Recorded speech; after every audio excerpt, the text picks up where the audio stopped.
Under the stage lights, Ace Frehley quietly removed his guitar. He saw the broken strap. And in front of thousands of people, he stopped the music. Detroit.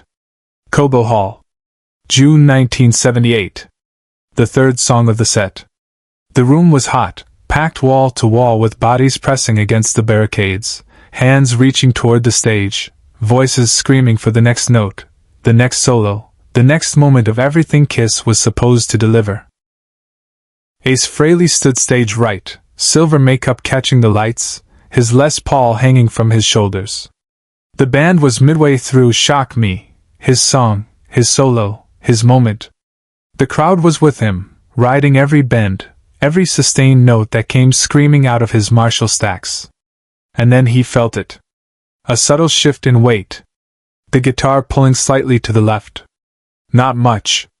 Just enough that someone who'd played 100 shows might notice. Might ignore. Might push through because 20,000 people don't care about a loose strap, they want the show. Ace stopped playing. Not a dramatic stop. Not a flourish or a pose. He simply stopped.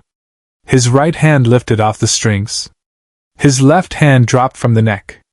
The guitar hung awkwardly, tilted, held only by one side of the strap still connected to the body.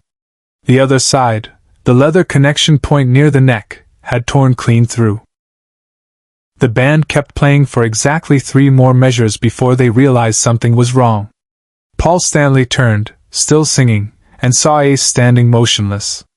Gene Simmons's bass line faltered. Peter Criss hit one more cymbal crash before the whole thing collapsed into silence.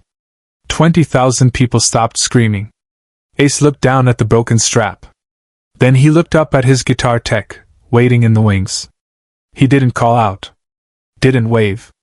Didn't make a show of it. He just looked. Ace didn't defend himself. He never did. To understand what happened next, you need to understand what had happened 6 hours earlier. Backstage at Cobo Hall, in the equipment area where road cases were stacked and guitar techs worked under fluorescent lights that made everything look tired, a conversation had taken place. Not an argument. Not a confrontation. Just a conversation that would become the thing everyone remembered. Jimmy Crawford was the new guitar tech. 23 years old, hired 3 weeks ago to replace the guy who'd quit after the European tour. Jimmy was good with his hands, knew his way around a Les Paul, understood pedals and amp settings and all the technical details that kept a rock show running. What Jimmy didn't understand yet was Ace Frehley. I checked everything, Jimmy said that afternoon, going through his pre-show routine.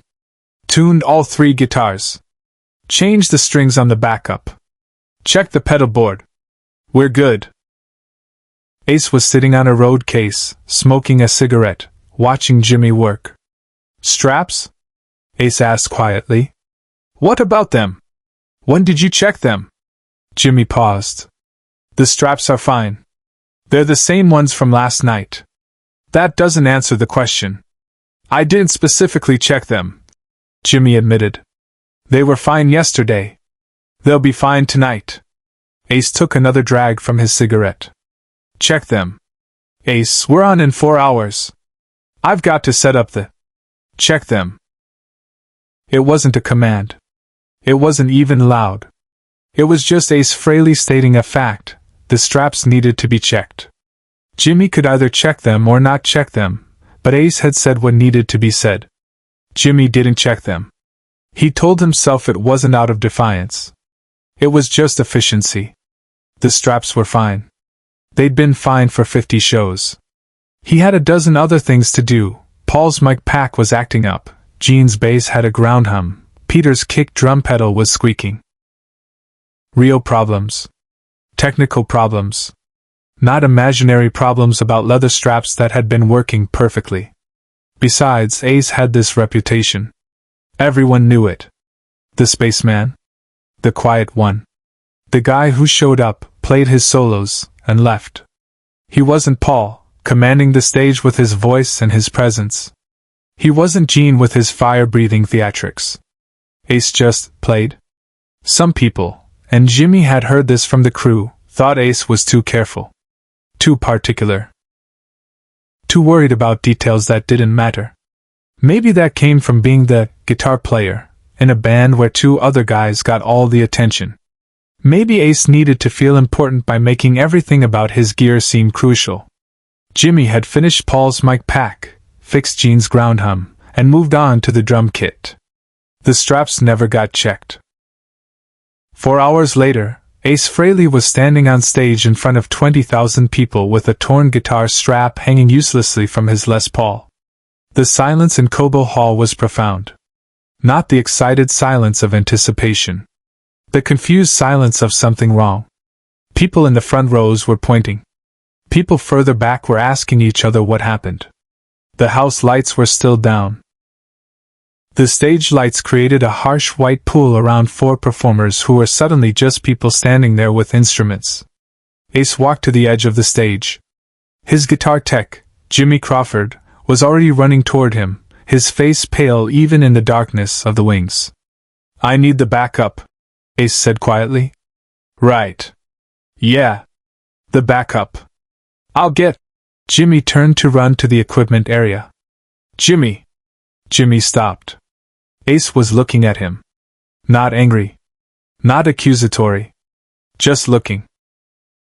"Did you check the straps?" In front of 20,000 people, with the show stopped, with the silence pressing down on everyone like a physical weight, Jimmy Crawford had to answer a question he already knew the answer to. "No." Ace nodded once. "Bring me the backup. Check the strap first." Jimmy ran. Subscribe and leave a comment, because some moments only make sense when we remember them together. Ace Frehley stood on stage and waited. Paul Stanley walked over. "We can vamp something. Keep the crowd going. You want me to?" "No," Ace said. "How long will it take?" "As long as it takes." Paul looked at the crowd, then back at Ace. "They're getting restless." "I know. Ace, we can't just stand here." "I can." And he did. For 2 full minutes, an eternity in live performance, Ace Frehley stood on stage doing nothing. The crowd began to murmur, then shout, then chant. Some people booed. Some people cheered, assuming it was part of the show. Most people just waited, confused, wondering what was happening to the concert they'd paid to see. Gene and Paul conferred near the drum riser. Peter took off his mask and wiped sweat from his face. The production manager was screaming into a headset from the sound booth. And Ace stood in his spot stage right, holding a guitar that couldn't be played, waiting for his tech to do the job correctly. Jimmy Crawford ran back onto the stage with the backup Les Paul. He checked the strap. Twice. He checked every connection point, every stitch, every piece of leather and hardware. His hands were shaking. "It's good," Jimmy said, breathing hard. "I checked everything. It's good." Ace took the guitar. He didn't look at Jimmy. He turned to his amp, plugged in the cable, and struck a single chord to test the sound. Perfect. He turned back to the band. Nodded once. The show continued. Away from the spotlight, Ace made a choice no one expected. After the show, in the production office at Cobo Hall, there was a meeting. Not an official meeting. Just the kind of meeting that happens when something goes wrong on a major tour, and people need to discuss what happens next. The tour manager wanted to fire Jimmy Crawford immediately. He endangered the show. We lost 2 minutes of performance time. The crowd was turning. It could have been a disaster. The production manager agreed. We can't have that kind of unprofessionalism. Not on this level. Paul and Gene weren't in the meeting. They were doing press. But their opinion had been made clear through their respective managers. Jimmy had screwed up, and there were 100 guitar techs who wouldn't screw up. Ace Frehley sat in a metal folding chair in the corner of the office and listened to everyone talk about what should happen to Jimmy Crawford. When there was a pause in the conversation, Ace spoke. He checked the strap after I asked him to bring the backup. Yeah, the tour manager said. But that's the whole point. He should have checked it before the show like you asked? That's right. So we're agreed. He's gone. No. The room went quiet. No? the tour manager repeated. He made a mistake, Ace said. He won't make it again. Ace, we can't risk. He won't make it again, Ace repeated. His voice hadn't changed. Still quiet. Still matter-of-fact. Everyone makes mistakes. The question is whether you learn. He learned. How do you know? Because I saw his face when he brought me the backup. He'll check every strap on every guitar for the rest of this tour. And he'll check them on the next tour. And the tour after that. He learned the lesson. That's worth more than firing him. The tour manager looked at the production manager. They both looked at Ace, who hadn't moved from his chair, hadn't raised his voice, hadn't made a speech. It's your call, the tour manager said finally. He's your tech. He stays, Ace said. Then he stood up and left the meeting. What followed silenced everyone in the room. Jimmy Crawford worked for Kiss for the next 8 years. He became one of the most respected guitar techs in the industry. He checked every strap on every guitar before every show, and when younger techs asked him why he was so obsessive about something so simple, he'd tell them about Detroit. About Cobo Hall. About the night Ace Frehley stopped the show because a strap broke. He could have played through it, Jimmy would say. A lot of guys would have. They would have held the guitar, done the solo one-handed, made it look cool. But Ace doesn't perform unsafe. He doesn't cut corners. And he doesn't ask his tech to check something without a reason. In 1983, Jimmy was working on the Lick It Up tour, the first tour where Kiss performed without makeup. On the second night in Los Angeles, during sound check, one of Paul's guitar straps showed a small tear in the leather. Barely visible. Wouldn't fail for weeks, probably. Jimmy replaced it immediately. Paul asked why he was changing a strap that looked fine. Because Ace taught me, Jimmy said. If there's even a chance it could fail, you don't wait to find out. Paul looked at the torn strap Jimmy was holding. Looked at the new one being installed. Ace isn't even in the band anymore. Doesn't matter, Jimmy said. The lesson still is. The story of Detroit spread through the road crew community the way stories do among people who work in the dark, building the shows that happen in the light. It became a teaching tool. A reminder. A standard. Don't cut corners on the simple things. Don't assume yesterday's success means today's safety. Don't perform unsafe just because the crowd is waiting. When Ace Frehley left Kiss in 1982 and started his solo career, his reputation among crew members was unusual. He wasn't known for his solos, though they were legendary. He wasn't known for his stage presence, though it was distinctive. He was known for being the guy who stopped the show over a guitar strap. He was known as someone who understood that real professionalism isn't about the big moments. It's about the small ones. The moments when no one's watching except the people who need to see you make the right choice.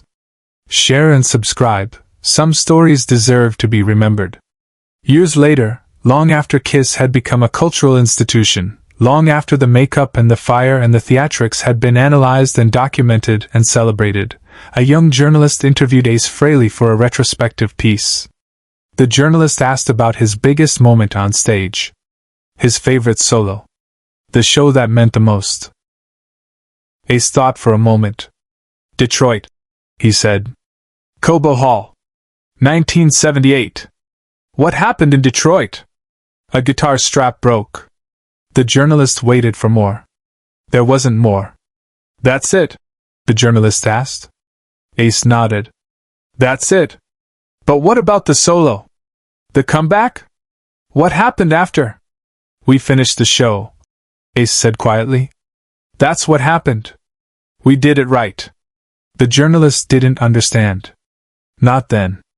But later, listening to the tape, he heard what Ace hadn't said. Some victories don't come from what you play. They come from what you refuse to accept. The broken guitar strap from that night was never thrown away. Jimmy Crawford kept it in his tool kit for the rest of his career.